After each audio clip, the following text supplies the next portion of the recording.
హాయిగా చేతులు రెండు కలుపుకొని ముక్కులో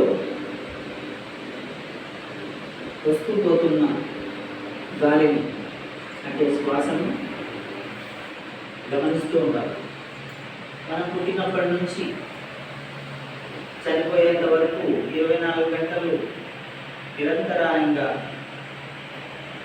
మన ముక్కులో శ్వాస ఆడుతూ ఉంటుంది. కానీ మనం ఎప్పుడు గమనించుంటాం.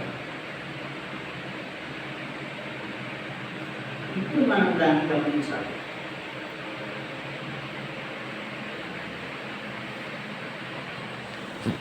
మన ధ్యానంలోకి వెళ్ళడం కోసం ఇప్పుడు మనం ఆ శ్వాసను గమనించాలి.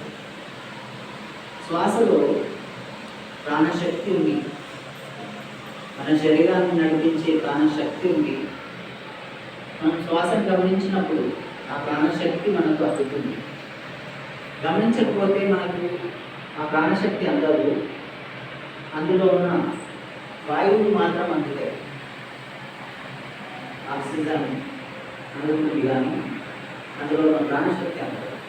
ధ్యాస పెరిగినప్పుడు ఆ ప్రాణశక్తి మనకు అందుతుంది. శ్వాస